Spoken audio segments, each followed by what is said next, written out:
Hello friends, Khan classes of commerce में आपका स्वागत है। जैसा कि आप जानते हैं कि टैक्स असिस्टेंट एग्ज़ाम 2012 में इसके पहले हुआ था। 2012 में पेपर का पैटर्न क्या रहा, क्या लेवल ऑफ डिफ़िकल्टीज़ रहा और किस चैप्टर से ज़्यादा क्वेश्चन आए, इन सब बातों को लेकर आज का हमारा ये वीडियो है। इसके पहले भी हम एक वीडियो प्रीवियस पेपर्स पर बना चुके हैं। इसके बाद ये हमारा उसी सीरीज़ का दूसरा वीडियो है जिसमें अन्य क्वेश्चंस को आज इस वीडियो में शामिल किया गया है। तो चलिए देखते हैं पहला क्वेश्चन क्या है। साझेदारी संलेख के अभाव में साझेदारों को लाभ का वितरण होगा। In the absence of partnership deed the profit will be divided at. तो साझेदारों को जो लाभ का विभाजन होता है वो समान अनुपात में किया जाता है, क्योंकि साझेदारी संलेख के अभाव में सभी साझेदार समान होते हैं। तो साझेदारी संलेख क्या है? साझेदारों के मध्य तय की गई शर्तों को जिस कागज़ पर या दस्तावेज पर लिख लिया जाता है उसको हम साझेदारी संलेख कहते हैं। ये ज़रूरी नहीं है कि साझेदारी संलेख केवल लिखित होता है, साझेदारी संलेख मौखिक भी होता है और लिखित अथवा मौखिक दोनों प्रारूप में हो सकता है। इसलिए याद रखिए कि साझेदारी संलेख लिखित और मौखिक होता है, लेकिन अगर लिखित होता है तो इससे भविष्य में कोई मतभेद नहीं होता, विवाद नहीं होता। इसलिए रिटन फॉर्म में पार्टनरशिप डीड होना ज़रूरी है। अब देख लेते हैं इस क्वेश्चन का आंसर क्या हो जाएगा। साझेदारी संलेख के अभाव में जो नियम लागू होता है कि समस्त साझेदार बराबर के साझेदार होंगे, समान मात्रा में लाभ बांटेंगे, तो इसका आंसर ए हो जाएगा, इक्वली हो जाएगा। अगला क्वेश्चन देख लेते हैं क्या है। साझेदारी के अस्तित्व का आधार है। पार्टनरशिप डीड जो होता है वो पार्टनरशिप जो होता है वो पार्टनरशिप डीड पर डिपेंड करता है कि उनके बीच में क्या अनुबंध हुआ है, क्या एग्रीमेंट हुआ है, क्या उनके बीच में कॉन्ट्रैक्ट हुआ है। तो साझेदारी का अस्तित्व उनके द्वारा किए गए अनुबंध पर या समझौते पर निर्भर करता है। तो यहाँ इस क्वेश्चन का आंसर सी हो जाएगा, क्योंकि साझेदारी का अस्तित्व का आधार उसका अनुबंध है, उसका समझौता है। कभी कभी ये क्वेश्चन इस तरह भी पूछा जा सकता है कि साझेदारी का जन्म किससे होता है? तो साझेदारी का जन्म समझौते से होता है, एग्रीमेंट से होता है। ये भी आप याद रखिएगा। इसके बाद अगला क्वेश्चन देख लेते हैं। अदत्त मजदूरी किस प्रकार का खाता है? Outstanding wages is. तो इसको आप याद रखिए। हमने आपको जो प्रीवियस लेक्चर है उसमें भी बताया था खातों के प्रकार के अंतर्गत कि अदत्त मजदूरी खाता एक व्यक्तिगत खाता है और व्यक्तिगत खाते भी 3 प्रकार के होते हैं। हमने वहाँ वो भी डिस्कस किया था। तो यहाँ अदत्त मजदूरी खाता एक पर्सनल अकाउंट है, क्योंकि ये प्रतिनिधित्व व्यक्तिगत खाता है।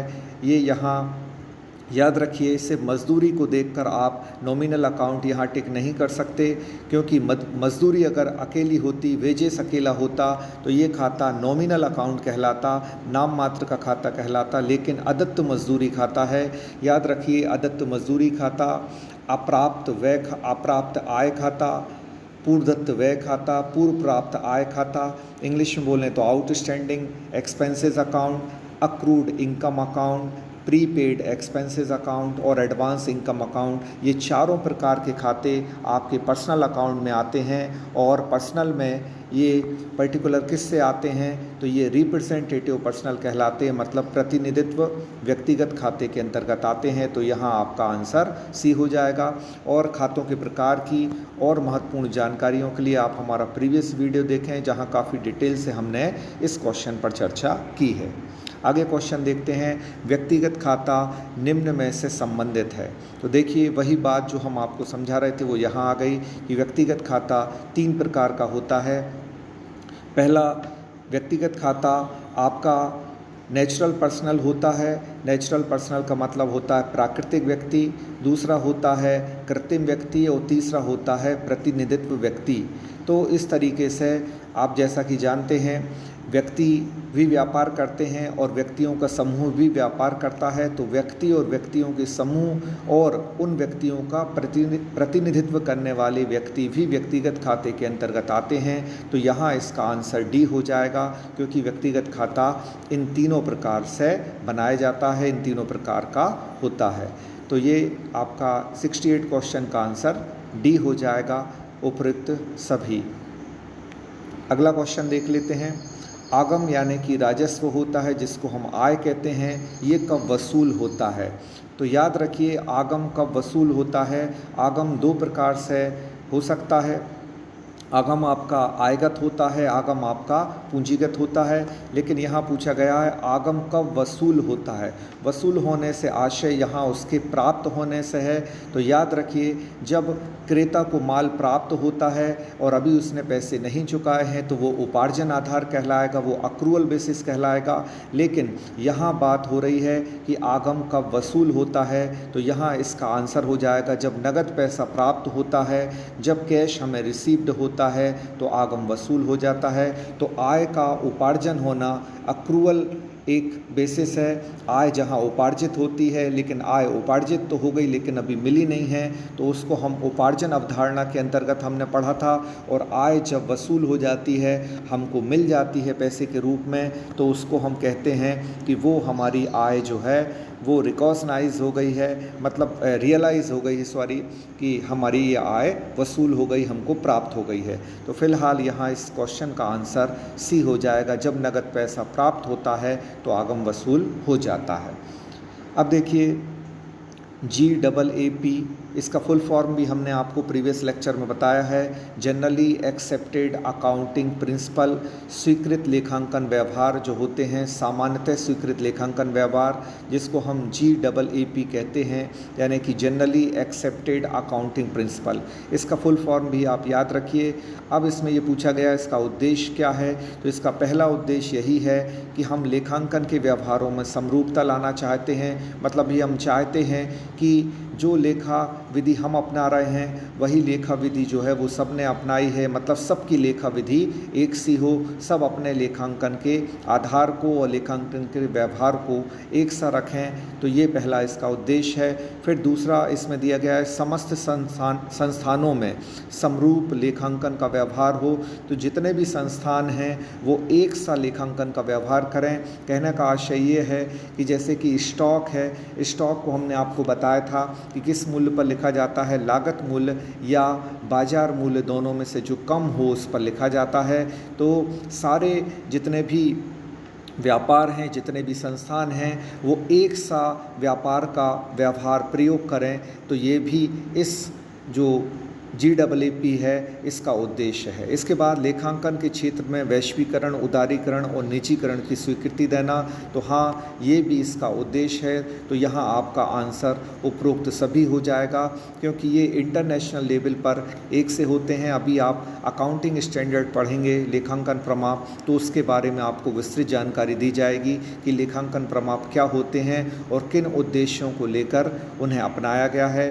भारत में भी भारतीय लेखांकन मानक भी बनाए गए हैं और उनसे संबंधित क्वेश्चन भी आपके एग्ज़ाम में आते रहे हैं, जैसा कि अभी आप इसी वीडियो में आगे देखेंगे। अगला क्वेश्चन देख लेते हैं, क्या है, निम्न कथन में से कौन सा कथन सत्य है। लेखांकन और पुस्तपालन समानार्थी हैं? नहीं। बुक कीपिंग यानी कि पुस्तपालन और लेखांकन एक दूसरे के पूरक हैं। इसके बाद जहाँ पुस्तपालन समाप्त होता है वहाँ से लेखांकन का कार्य प्रारंभ होता है। तो हाँ, बी और सी इस क्वेश्चन का आंसर हो जाएगा कि कौन सा कथन सत्य है। तो बी और सी कथन सत्य हैं। पुस्तपालन और लेखांकन समानार्थी तो नहीं है, एक जैसे नहीं हैं, लेकिन एक दूसरे के पूरक हैं, क्योंकि जहाँ पुस्तपालन का काम खत्म होता है वहाँ से लेखांकन का काम शुरू होता है। तो बुक कीपिंग और अकाउंटिंग जो हैं वो कॉम्प्लीमेंट्री हैं, एक दूसरे के क्या हैं, पूरक हैं। और जहाँ से अकाउंटिंग का काम स्टार्ट होता है वहाँ पर बुक कीपिंग का काम जब ख़त्म हो जाता है तब अकाउंटिंग अपना काम स्टार्ट करता है। इसी सीरीज़ में हम आपको बता देते हैं, पुस्तपालन का काम खत्म होगा तो लेखांकन आएगा, और लेखांकन का काम खत्म होगा तो ऑडिटिंग आ जाती है, अंकेक्षण आ जाता है। इस क्रम को भी याद रखिए, पहले पुस्तपालन होता है, फिर लेखाकर्म होता है, और उसके बाद फिर ऑडिटिंग यानी कि अंकेक्षण आता है, और अंकेक्षण के बाद फिर अनुसंधान मतलब इन्वेस्टिगेशन भी आता है।